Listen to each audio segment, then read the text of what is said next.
Welcome back to the channel, guys. Have another beautiful vehicle sitting behind me. Another brand new Cadillac CT5-V. For those of you that follow my channel, y'all have seen and hear me talk about how badass I love these cars because of how comfortable they are, how much horsepower they come from with the factory, but then we add one of our packages to it. It just takes us to that next level. That is so much fun to drive. So Mr. Lippencott's beautiful car sitting behind me. He's just like every other customer. He wanted that comfort, but more horsepower.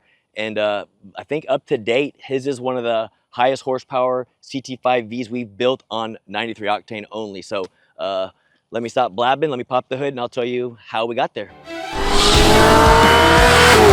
Experience the thrill of unrivaled performance. Our team of experts takes your ride to the next level. From horsepower gains to custom enhancements, we deliver results.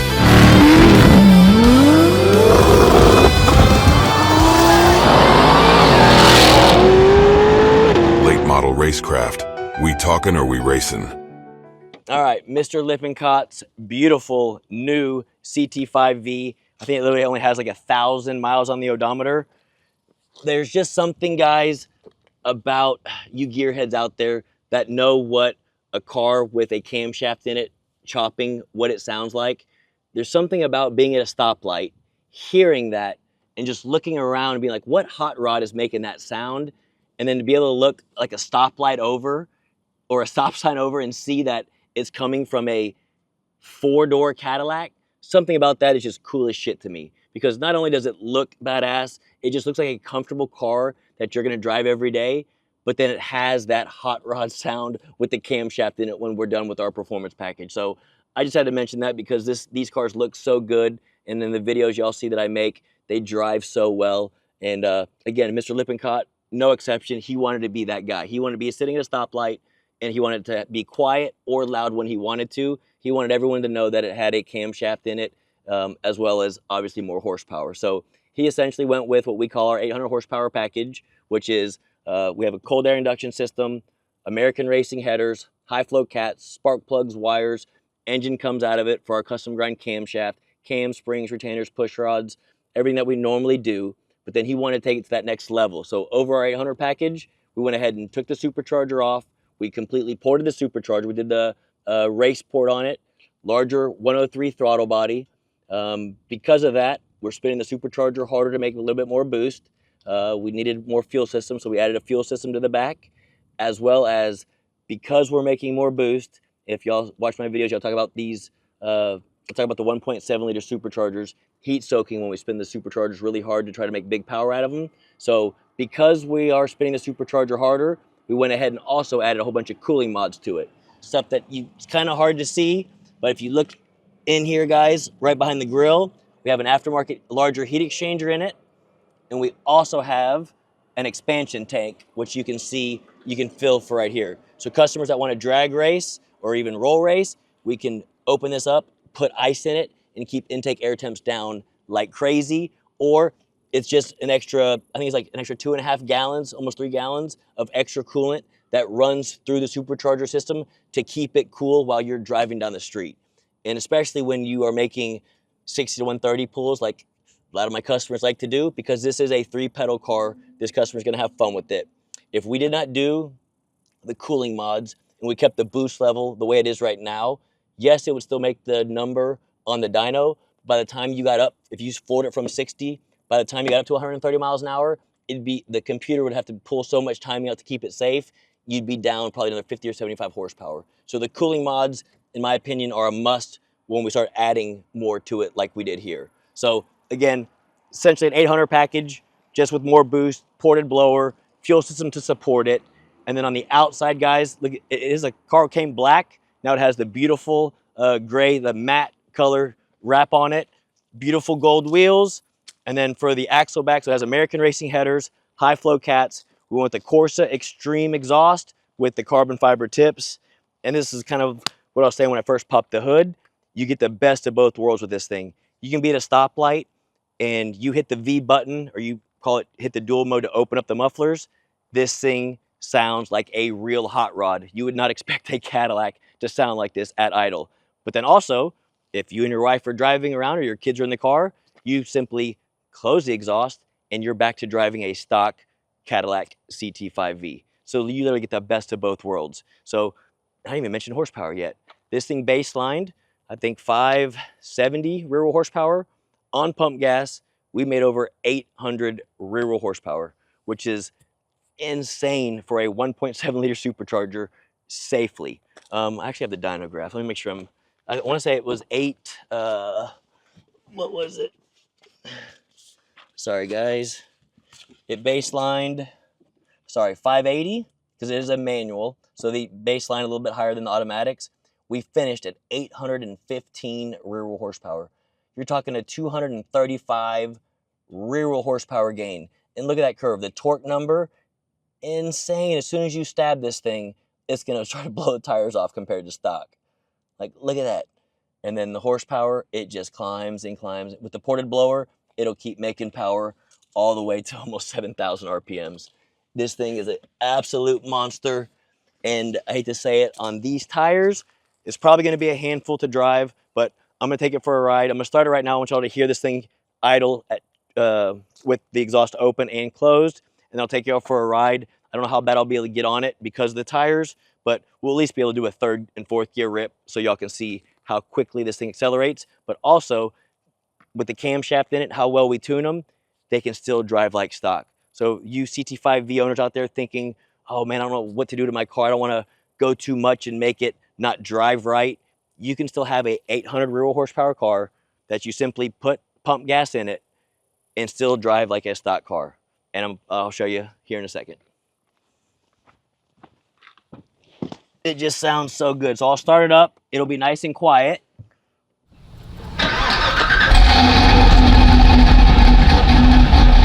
But you can still hear the camshaft.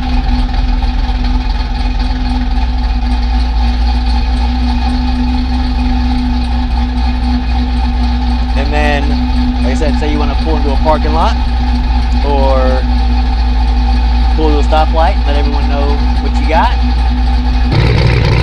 Open up that dual mode muffler. Now everyone can hear that chop. Like I said, the best of both worlds. It can be loud or quiet, however you want to drive it. I love the matte color. All the emblems are all blacked out. Side mirrors, the spoiler, the carbon fiber package on it. And as always, we have our badge on the supercharger to make it look nice.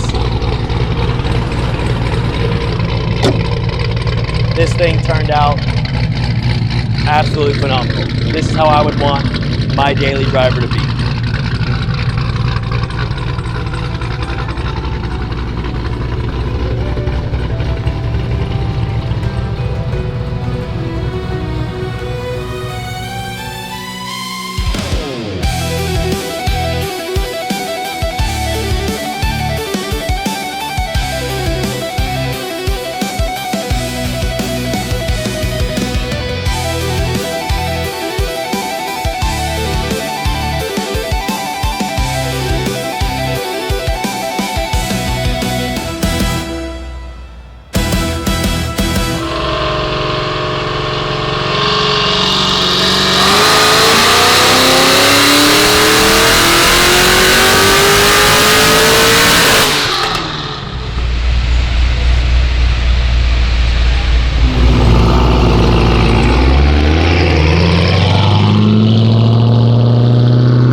Alright guys, brand new 26 CT5-V, absolutely gorgeous, only 1,000 miles on the odometer.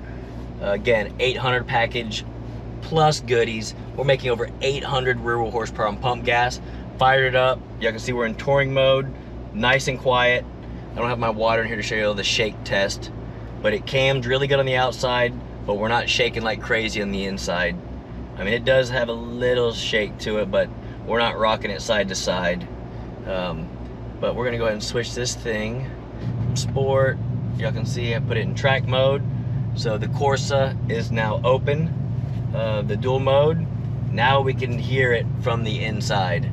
It sounds completely different. Like I said, you can have this thing turned off, close it on the highway. It still sounds like you're in a bone stock vehicle. And then, like I said, you pull into a parking lot, go into a car show. You want everyone to know you got something done to this thing. Open up that exhaust and let everyone hear this thing chop. It sounds so good.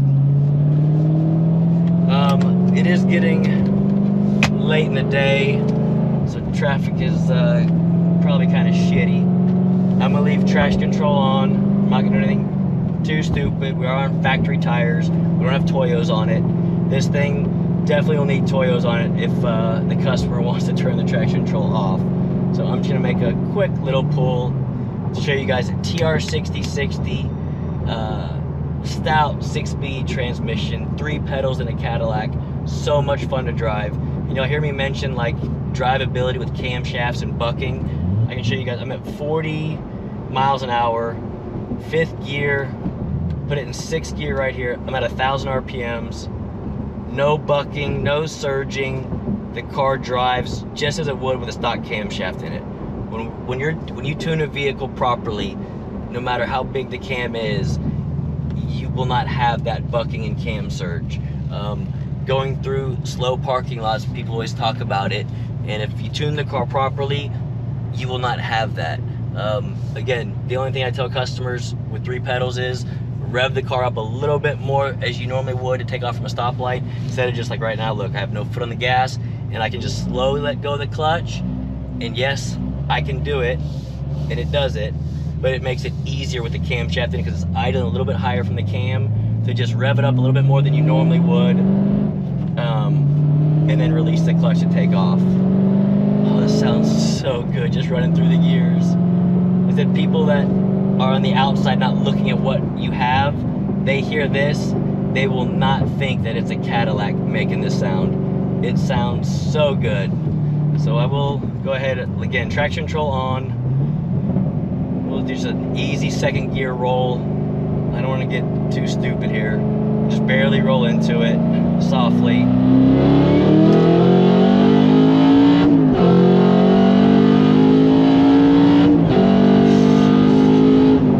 Holy shit.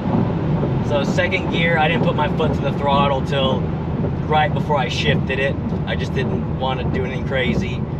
This thing pulls and does not stop. So I grab 3rd, grab 4th, hear the supercharger whine with that extra boost, and the port work is when you really hear the supercharger whine. It sounds so good, and then the exhaust as well. Oh my God, so much fun. For a weekend toy or a daily driver, these are very hard to beat. If you've watched my channel before, you've heard me say it a million times. The Cadillacs, the Escalade Vs, they are just so comfortable to drive, and to have the performance you get out of it once we're done with our package, it just makes it so much fun. And again, this one, because we are running more boost than we normally would with our 800 horsepower package, definitely recommend the extra cooling mods, we call it, for not the engine, for the supercharger. A lot of people get that confused when we talk about cooling mods. People think we're putting like bigger radiators and stuff in them to cool the engine off. They're like, hey, is my coolant temp better now? Or is my oil temp better?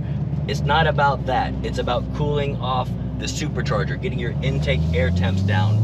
So this one has a bigger heat exchanger, as well as what we call an expansion tank that has an extra 2.5–3 gallons of coolant that circulates through that supercharger to keep it cool while you're driving down the road, as well as while you're doing what I just did right there. This thing's, again, over 800 rear-wheel horsepower on pump gas. If we did not do the cooling mods with the boost that it has, by the time I grabbed 4th gear, it probably would have been down 50 or 60 rear-wheel horsepower, which is a big difference because of what we call heat soak. When intake air temps get to a certain temperature, we pull timing out when we tune them to keep the engine safe. So again, we try to find that happy medium spot. That's why our 800 package has the factory supercharger pulley on it, because we know if we spin the supercharger any harder, yes, it might make 10 more horsepower in the dyno, maybe even 15, but we'll lose it on the street when we're running the car.